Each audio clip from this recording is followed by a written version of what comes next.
चलिए बेटा नया चैप्टर शुरू कर रहे हैं जिसका नाम है death of A partner.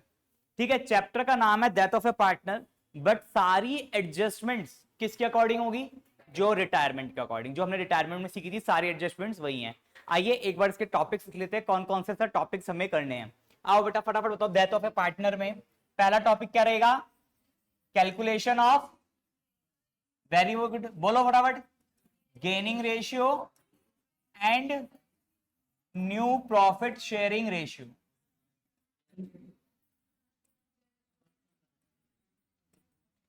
Second बोलो फटाफट, ट्रीटमेंट ऑफ गुडविल। थर्ड बोलो बेटा, treatment of reserves and surplus. Fourth, treatment of accumulated losses. चलिए सर ठीक है। Fifth, revaluation of assets and reassessments of liabilities.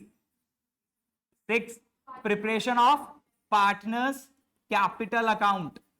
Seventh, capital adjustments.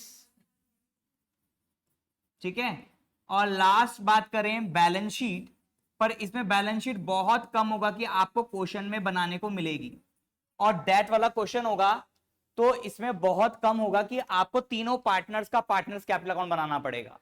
आपको किसका बनाना पड़ेगा? जो पार्टनर डिसीज्ड हो रहा है, जो पार्टनर मर गया है, जो पार्टनर छोड़कर जा रहा है फर्म, उसका ही हमें सिर्फ क्या करना पड़ेगा? कैलकुलेट करना पड़ेगा।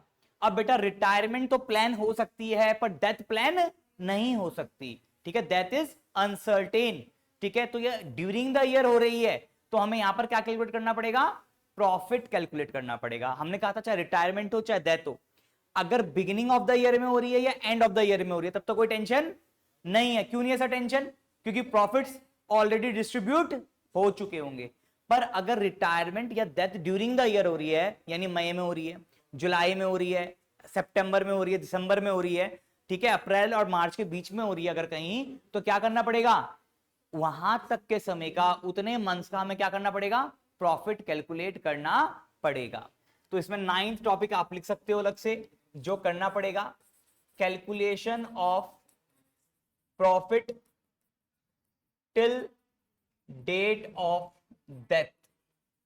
कौन से केस में? जब डेथ हो रही है, कब बेटा? During the year. कब हो रही है डेथ? During the year. अगर डेथ बिगिनिंग और एंड में हो रही है तब प्रॉफिट कैलकुलेशन की जरूरत नहीं पड़ेगी सर। उसके बाद सर नया क्या है इसमें? मैं कि बेटा नया इसमें और कुछ नहीं है। ठीक है, इसमें बनाना पड़ेगा एक हमें executor loan account, executors loan account. और लास्ट टॉपिक रहेगा section 37 of Indian partnership act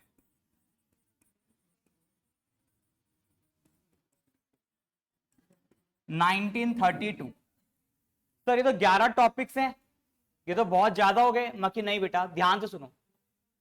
जो फर्स्ट टॉपिक है अपना calculation of gaining ratio and new profit sharing ratio, ये बिल्कुल डिट्टो सेम है जैसा हमने कौन से चैप्टर में किया था? रिटायरमेंट में किया था। और जब आपको चैप्टर रिटायरमेंट करा रहा था मैंने उसमें आपको डेथ के क्वेश्चंस भी करवा दिए थे। तो हम मान के चलेंगे कि ये वाला टॉपिक हमारा क्या है? डन है, कंप्लीटेड है, राइट? ठीक है जी।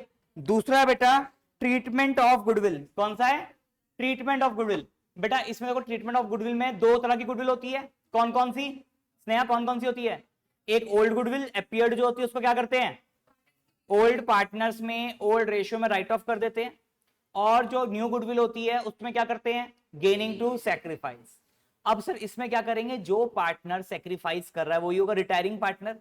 सबसे पहले उसका शेयर निकाल लेंगे और उसको शेयर कौन देगा? गेनिंग वाले देंगे, तो उसको गेनिंग रेशियो में डिस्ट्रीब्यूट कर देंगे। इस तरीके से हमारी एंट्री हो जाएगी गेनिंग टू सैक्रिफाइस। इसमें और कुछ खास नहीं है। ये पूरा टॉपिक हम रिटायरमेंट वाले चैप्टर में कर चुके हैं, बिल्कुल यहां पर सेम डिट्टो यूज होगा। ठीक है, treatment of reserves and surplus कोई चेंज नहीं है, बिल्कुल सेम है जैसे रिटायरमेंट वाले चैप्टर में करा था। मैंने आपको वहां पर भी बोला था चाहे चैप्टर रिटायरमेंट का हो चाहे डेथ का हो, बिल्कुल क्या रहेगा? सेम रहेगा। ठीक है, और वहां पर मैंने डेथ के क्वेश्चंस भी आपको कराए थे। ठीक है, यहां पर एक्यूमुलेटेड लॉसेस बेटा सेम ट्रीटमेंट है जैसे रिजर्व्स के दो केसेस होते हैं।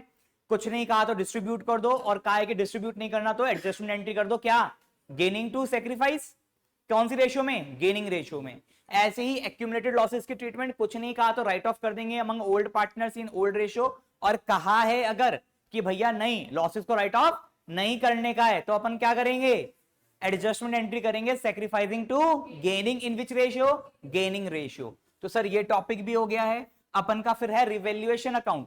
सर ये भी क्या है, बिल्कुल डिट्टो सेम है। एसेट्स का बढ़ना डेबिट, एसेट्स का घटना क्रेडिट। एसेट्स बढ़ रही हैं तो डेबिट होगी एसेट्स, और उसके एसेट्स के बढ़ने से मुझे होगा प्रॉफिट, और प्रॉफिट होगा तो रिवैल्यूएशन अकाउंट में क्या होगा, क्रेडिट।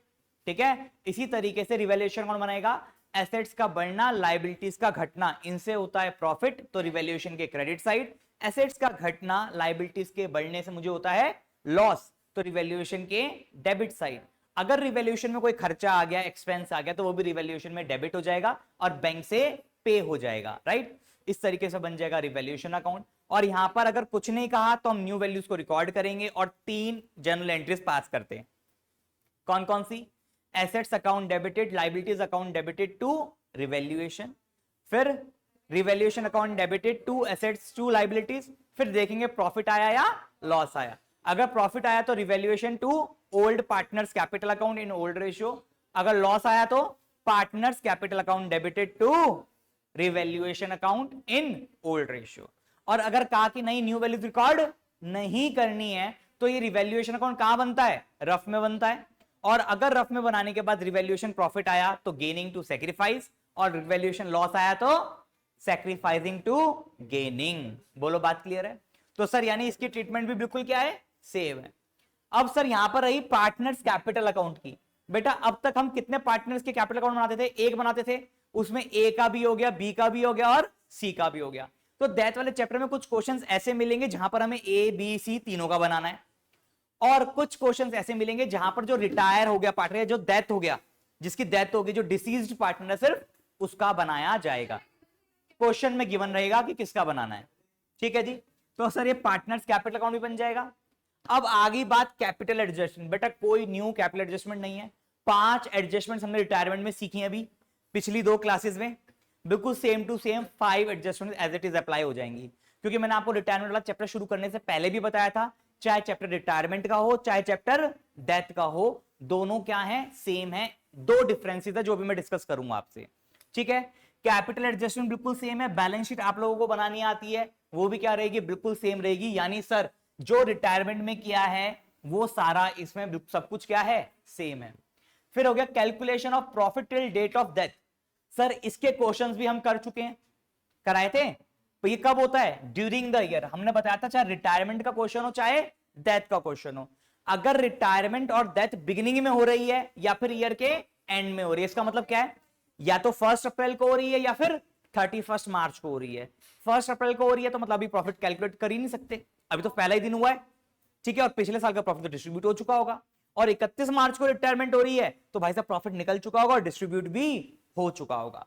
तो हमें अलग से प्रॉफिट कैलकुलेट करने की जरूरत नहीं पड़ती। प्रॉफिट कैलकुलेशन की जरूरत कहां पड़ती है, जब पार्टनर की रिटायरमेंट या डेथ ड्यूरिंग द ईयर हो रही हो, ईयर के बीच में हो रही हो। तो ड्यूरिंग द ईयर वाला केस हम ऑलरेडी डेथ के क्वेश्चंस भी किए थे हमने, उसमें रिटायरमेंट के क्वेश्चंस भी करे थे हमने। ठीक है, क्या डिफरेंस है सर इसमें, फिर वो आपको भी बता देंगे। ठीक है, जो रिटायरिंग पार्टनर होता है, ठीक है, उसमें रिटायरिंग पार्टनर यूज करते हैं, और जो डिसीज्ड पार्टनर होता है यानी जो पार्टनर की डेथ हो जाती है उसको डिसीज्ड पार्टनर बोलते हैं। ठीक है, जो पार्टनर रिटायर हो रहा है उसको क्या बोलते हैं, रिटायरिंग पार्टनर। जो पार्टनर की डेथ हो गया उसको क्या बोलते हैं, डिसीज्ड पार्टनर। क्या बोलते हैं, डिसीज्ड पार्टनर। बोलो बात क्लियर। तो सर मुझे जरा एक बार बताओगे, जो प्रॉफिट हमने कैसे कैलकुलेट किया था सर, 2 बेसिस थे, कौन कौन से, एक था सर प्रॉफिट बेसिस, कौन सा था, एक प्रॉफिट बेसिस, और दूसरा कौन सा था, टर्नओवर बेसिस। एक था प्रॉफिट बेसिस, दूसरा था टर्नओवर बेसिस। प्रॉफिट बेसिस में 2 थे, एक था एवरेज प्रॉफिट, दूसरा था, जल्दी बोलो, हाँ जी, एक था एवरेज प्रॉफिट, दूसरा था प्रीवियस ईयर प्रॉफिट। कैसे कैलकुलेट करते हैं सर, प्रीवियस ईयर प्रॉफिट ले लो या एवरेज प्रॉफिट ले लो, इनटू जितने मंथ्स का उसको प्रॉफिट देना है वो पीरियड फैक्टर हो गया, और उसमें जितना उसका शेयर है। और टर्नओवर बेसिस में क्या था, सर पहले प्रॉफिट परसेंटेज निकालते हैं कि previous year profit divided by previous year sales into 100, ये निकल गया हमारा परसेंटेज प्रॉफिट। फिर निकालते हैं क्या सर, इस ईयर में कितनी हमें प्रॉफिट हुआ होगा, उसको क्या करते हैं current year sales into profit percentage, तो करंट ईयर का प्रॉफिट निकल जाता है, उसमें हम इनटू हिज शेयर करके उसका शेयर निकाल लेते हैं। ये हम ऑलरेडी कर चुके हैं। अब सर इसमें ध्यान रखने वाली एक चीज थी, एंट्री, अगर प्रॉफिट शेयरिंग रेशियो चेंज नहीं हो रही है तो प्रॉफिट कैसे देते हैं, profit and loss suspense account से। कौन सा अकाउंट से, profit and loss suspense account से। एंट्री क्या होती है, profit and loss suspense account debited to deceased partner capital account.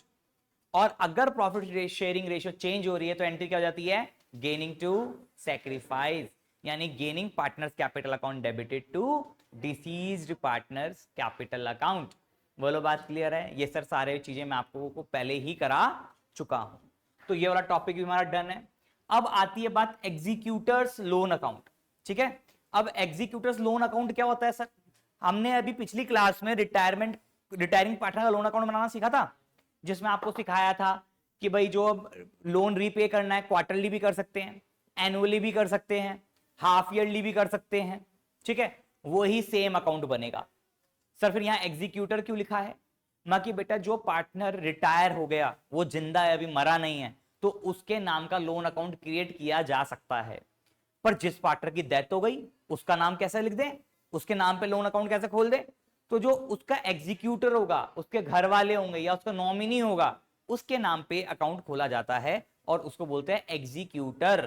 क्या बोलते हैं, उसको बोल देते हैं एग्जीक्यूटर लोन अकाउंट। तो बेटा ये टॉपिक भी हम कर चुके हैं, बोलो बात क्लियर है।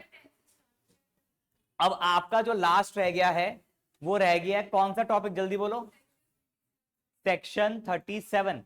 तो एक काम करेंगे, आज रिटायरमेंट ये डेथ वाले चैप्टर के क्वेश्चंस कर लेते हैं और नेक्स्ट क्लास में सेक्शन 37 करके इस चैप्टर को खत्म करेंगे। क्लियर है बात, चलिए निकालिए। आओ जी क्वेश्चन नंबर 10 देखें रिटायरमेंट चैप्टर का। कहता है जूही रिया एंड परी, जूही रिया एंड परी पार्टनर्स हैं जो कि प्रॉफिट लॉसेस शेयर करते हैं 3:2:1 की रेशियो में। कहता है रिया डाइड हुई है 30 जून, तो बेटा ये 1 अप्रैल से हमारा साल स्टार्ट होता है, लास्ट तक चलता है, 30 जून को कौन मर गया भैया, रिया डाइड। तो बेटा जिंदा कितने महीने रही फर्म के अंदर, यहां से लेके यहां तक 3 महीने। सर ये पता होना चाहिए सबसे पहले हमें, कितने महीने जिंदा रही, 3 महीने। आगे चलते हैं, कहता है फॉर द ईयर एंडेड 31 मार्च 2025। हाजी देखो जून 24 चल रहा है, तो एंड कब आएगा इसका, 25 में आएगा।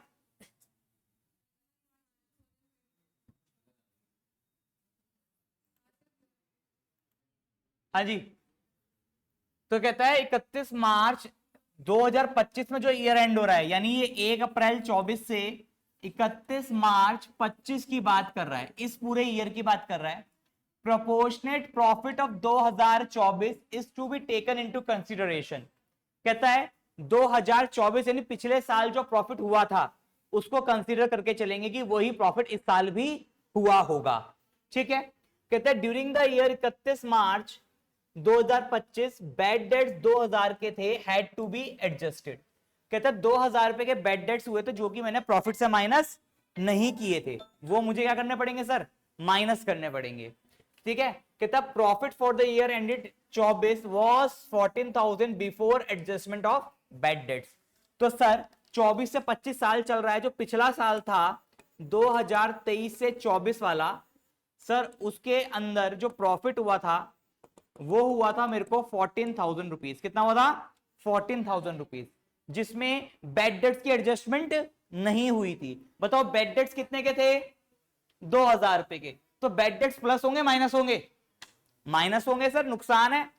तो अगर मैं यहां से बेड डेट्स माइनस कर दूं तो बताओ पिछले साल का प्रॉफिट कितना हो गया भाई, 12,000 हो गया पिछले साल का प्रॉफिट, राइट। सर इसी 12,000 का जो पिछले साल का प्रॉफिट है उसको मानूंगा मैं इस ईयर का प्रॉफिट है, ठीक है। और कहता है कैलकुलेट करो रिया का share of profit till date of her death. बताओ कैसे आएगा? Riya's share of profit till date of her death. बेटा कब हुई है इसकी डेथ? 30 जून, यानी 3 महीने का प्रॉफिट पूछा है कि रिया को कितना प्रॉफिट देना चाहिए। अब मुझे बताइए 12,000 कितने महीने का प्रॉफिट है? 12,000 कितने महीने का प्रॉफिट है सर? 12 महीने का प्रॉफिट है। पूरे एक साल का है ना, 23 से 24 का, पिछले साल का। तो सर कैसे निकालेंगे? सर 12,000 को मैंने इस साल का प्रॉफिट भी मान लिया, प्रीवियस ईयर का प्रॉफिट मान लिया, इनटू उसमें देखूंगा रिया का शेयर क्या है। बेटा बताओ रिया का है बीच में, ये री कितना हो गया रिया का प्रॉफिट शेयर? 2/6। तो 12,000 का 2/6 मिलेगा। क्या पूरे 12 महीने का दे दूं? नहीं सर, कितने महीने का? जितने महीने वो जिंदा रही। कितने महीने जिंदा रही? 3 महीने।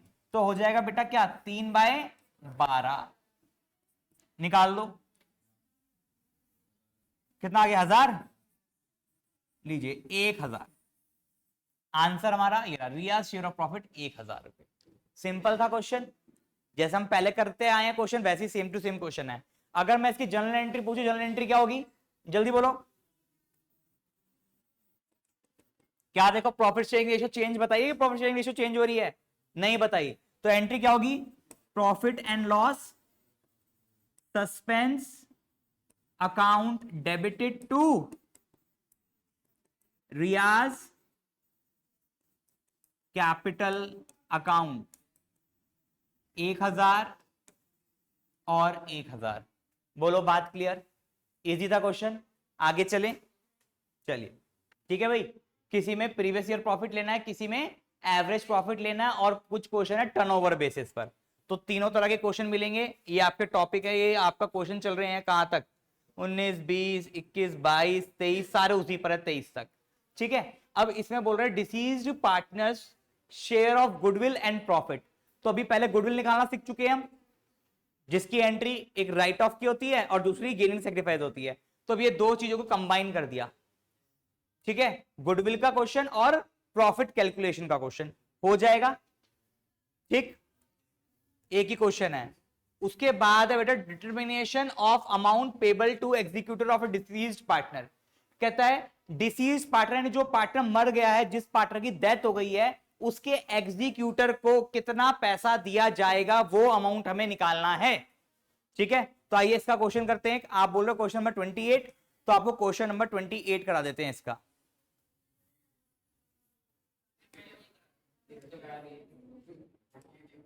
चलो पहले 27 कर लो, फिर 28 पे आ जाएंगे। आ जाओ जी।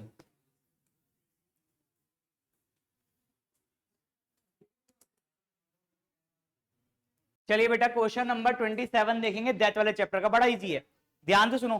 सब कुछ सेम है, आपको एक नॉर्मल क्वेश्चन की तरह दिख रहा है। अब पेपर में आप गलती मत कर देना, पेपर में ध्यान से देखना कि आपसे मांगा क्या गया है, ठीक है। तो पहले क्वेश्चन पढ़ लिया करो। यहां बोला है show your workings clearly, prepare Trisha's, क्या बोला? Prepare Trisha's capital account to be render to her executors.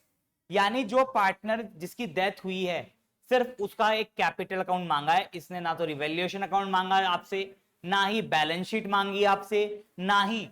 तीन पार्टनर हैं, तीनों में से किसी का नहीं, सिर्फ एक त्रिशा का कैपिटल अकाउंट मांगा है और कुछ नहीं मांगा। बोलो बात क्लियर है? आइए सबसे पहले फटाफट त्रिशा का कैपिटल अकाउंट बनाते हैं। चलिए त्रिशा का कैपिटल अकाउंट बनाते हैं। क्या कहता है? त्रिशा, अनीशा, ऋषिका पार्टनर से 2:2:1 की रेशियो में प्रॉफिट शेयर कर रहे थे। बैलेंस शीट ये थी, इधर देखो रिजर्व्स दिख रहे हैं आपको एक एक्स्ट्रा, ठीक है, और इधर गुडविल दिख रही है, ठीक। इसके बाद बात करें, त्रिशा डाइड ऑन 31 जुलाई। तो बेटा कितने महीने जिंदा रही? जल्दी बोलो। 31 जुलाई को डाई हुई है, 4 महीने जिंदा रही सर, ठीक है सर। तो यहां लिखता हूं मैं 4 मंथ्स। चलिए according to partnership deed executor को ये सब मिलना था। Balance in partners capital account, तो बताओ त्रिशा के अकाउंट में कितना है भाई? 3 लाख, तो 3 लाख मिलेंगे। तो लिख दो सबसे पहले बाय बैलेंस बीडी, 3 लाख तो लिखना ही लिखना है, यानी ये 3 लाख मिलेगा। चलो जी दे दिया। आगे चलते हैं। कहता है salary at the rate of 15,000 रुपए पर क्वार्टर। तो बेटा एक साल में कितने क्वार्टर होते हैं? 4। तो क्या देंगे भैया? सैलरी देना है, तो बाय सैलरीज 15,000 इंटू 4 कितना हो गया? 60,000। चलिए सर सैलरी भी दे दिए, ठीक। आगे क्या देना है sir? Share of goodwill calculated on the basis of twice the average profit of past 3 years. यानी सर पहले गुडविल निकालनी पड़ेगी, तो एवरेज प्रॉफिट का दुगना। तो एवरेज प्रॉफिट पिछले 3 साल के कितने हैं? 1 लाख, 2 लाख और 1.5 लाख। तो बताओ फटाफट एवरेज प्रॉफिट कितना आ जाएगा? 1 lakh plus 2 lakh plus 1.5 lakh divided by 3 कितना हो गया बेटा? 4.5 लाख डिवाइड बाय 3 कितना हो गया? 1,50,000। और गुडविल कितनी हो गई? 1,50,000 इंटू 2 डेट इज 3 लाख। बोलो बात क्लियर? अब कह रहा कि शेयर ऑफ गुडविल दो, तो बेटा उसका शेयर ऑफ गुडविल कितना होगा देख लेते हैं सर। त्रिशा का शेयर कितना है? 2/5। ठीक है, कितना है शेयर त्रिशा का? 2/5। तो इसमें निकाल लो Trisha's share in goodwill. Sir firm की गुडविल है 3 लाख, उसमें उसका शेयर है 2/5, कितना आ गया? 1,20,000। अब ये 1,20,000 कौन देगा सर? अंशिका और ऋषिका। किस रेशियो में? गेनिंग रेशियो में। अब सर गेनिंग रेशियो क्या हो गई? 2:1। आइए सर 2:1 की रेशियो में, तो 3 से डिवाइड करेंगे। 3 4 जा 12, 4 2 जा 80 और 4 1 जा 4 40। 80 और 40 आइए दे दें। तो गुडविल का क्या होना, कौन देगा भाई? By Anisha's capital by Rishika's capital. कितना कितना? 80,000 और 40,000। बेटा ये दोनों है किस चीज के? ये है गुडविल के, राइट, न्यू गुडविल। उसके बाद क्या बोल रहा है? ये दे दिया सर। कहता है share of profit from the closure of last accounting year till date of death. उसकी डेथ तक का प्रॉफिट देना है on the basis of last year profit. बेटा ये ईयर कौन सा चल रहा है? ये 31 मार्च 2025 है, ठीक है। जो बीत चुका वो मरी है 4 महीने बाद। तो लास्ट ईयर कौन सा था? 24 से 25, जिसकी बैलेंस शीट दे रखी है। तो 24 से 25 वाला प्रॉफिट कौन सा है सर? 1 2 3 कितना है? 1.5 लाख। यानी पिछले साल के प्रॉफिट के बेसिस पर उसको प्रॉफिट कैलकुलेट करके देना है 4 महीने का। ठीक है जी, आइए सर निकाल देते हैं फटाफट। Trisha shares in profit. बेटा कैसे निकालते हैं बोलो जी? 1.5 लाख प्रॉफिट था पिछले साल का, उसमें उसका शेयर कितना है? जल्दी बोलो श्रुति, कितना शेयर है? 2/5। बेटा ये रहा क्वेश्चन, कितना शेयर उसका? 2/5। कितने महीने जिंदा रही? 4 महीने। 4/12 कितना हो जाएगा भाई? 4 1 जा 4, 4 3 जा 12, 3 5 जा 15, 50,000 कितना आ गया? 20,000 से 20,000 कहां से देंगे sir? By profit and loss suspense account 20,000। लो जी लो, प्रॉफिट भी डिस्ट्रीब्यूट कर दिया, तो ये वाला पॉइंट भी खत्म हो गया। फिफ्थ, त्रिशा ने 20,000 विड्रू करें 1 मई for his her personal use. 1 मई को उसने पर्सनल यूज के लिए 20,000 विड्रॉ करे थे, तो क्या लिख देंगे सर? 2 ड्रॉइंग्स या 2 कैश लिख दो। ठीक है, विड्रॉ किया था कितना? 20,000। ये क्या है सर? ये ड्रॉइंग्स है जो त्रिशा ने करी थी। चलिए ड्राइंग्स का पैसा ले लिया हमने सर, 5 पॉइंट हो गए, पर क्या हमारा काम यही खत्म हो जाएगा? नहीं सर, ये तो क्वेश्चन ने बोला था वो कर दिया, अब जो हमने सीखा है वो भी तो करेंगे स्टेप वाइज। पहला step calculation of gaining ratio done. Treatment of goodwill, दो तरह की गुडविल होती है, एक ओल्ड और एक न्यू। सर न्यू गुडविल की तो हो चुकी है, रह गई कौन सी? ओल्ड। ओल्ड गुडविल दे रखी है, हाँ दे रखी है सर, कितनी? 20,000। तो क्या करते हैं सर, इसको राइट ऑफ करते हैं ओल्ड पार्टनर्स में, ओल्ड रेशियो में। तो सर यहां पर स्कीम आएगा टू गुडविल, सिर्फ इसका शेयर निकालेंगे, 20,000 गुडविल है, इसका शेयर कितना है? 2/5, 5 4 द 20, 4 2 द 8, 8,000। लो जी, गुडविल की ट्रीटमेंट डन। तीसरा treatment of reserves and surplus. Reserves दे रखे हैं, हाँ सर दे रखे हैं, कितने के? 70,000। तो इसको रिजर्व्स का पैसा देना है बाय जनरल रिजर्व्स, 70,000 का 2/5 करो जी, कितना आएगा? 70,000 divided by 5, 14,000 into 2, 28,000।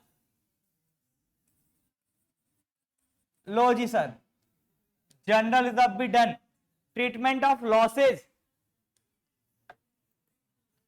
Treatment of losses, sir losses दे रखा है क्या हमें? बोलो जी, लॉसेस तो नहीं है sir. Treatment of revaluation, revaluation of assets and reassessment of liabilities, sir इसके बारे में कहीं पर भी कुछ भी नहीं बोला। उसके बाद पार्टनर्स कैपिटल सर वो बना ही रहे हैं, यानी सर सारे पॉइंट्स हमारे कवर अप हो गए और कुछ भी इसके अंदर नहीं करना। टोटल लगा दो बस फटाफट से, लगाओ सर। 3,60,000, 3,60,000 प्लस 1,20,000 प्लस 48,000, ये आ गया आपका 5,28,000। इधर भी आ गया बेटा 5,28,000, जिसमें 28,000 चला गया तो कितना आया? 5 लाख। पर आंसर में है 4,60,000। 40,000 की कोई साजिश हुई है? हैं? सैलरी, अच्छा हाँ भाई, हाँ वेरी गुड, वेरी गुड, ये बात सही पकड़ी भाई। सैलरीज, सैलरीज बोला है 15,000 रुपए पर क्वार्टर देना है, पर वो रहा कितने हैं? 4 महीने। तो बेटा 15,000 रुपए पर क्वार्टर का मतलब 1 साल की सैलरी कितनी हो गई? 60,000। वेरी गुड, अच्छा पॉइंट पकड़ा। आओ जी यहां कैलकुलेट करते हैं सैलरी। सैलरी फॉर 12 मंथ्स हो गई कितनी? 60,000 रुपए। और हमें चाहिए कितने महीने की सैलरी? 4 महीने की सैलरी। यहां पर तो और तो कोई गड़बड़ नहीं हुई? नहीं सर, ठीक है। तो कितनी हो जाएगी sir? Salary for 4 months, 60,000 into 4/12 कितना आ जाएगा? 20,000। चलिए सैलरीज हो गई 20। अब बताओ कितना हो गया भाई? 3,20,000 plus 1,20,000 plus 48, 4,88।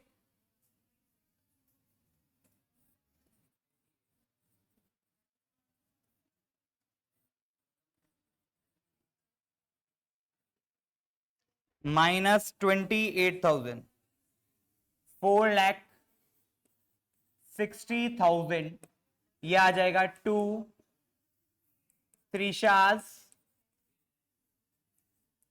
Executor loan account. तो ये आपका 4,60,000 आ गया आंसर। बोलो जी बात क्लियर हुई? तो यानी सर कुछ नया नहीं किया हमने, वही जो हम 3 पार्टनर्स के लिए करते थे, बस हमने किसके लिए किया? एक पार्टनर के लिए किया। आई होप ये समझ में आया होगा। श्रुति समझ में आया? गगन हो जाएंगे इसके क्वेश्चंस? तो एक बार देखो बुक में।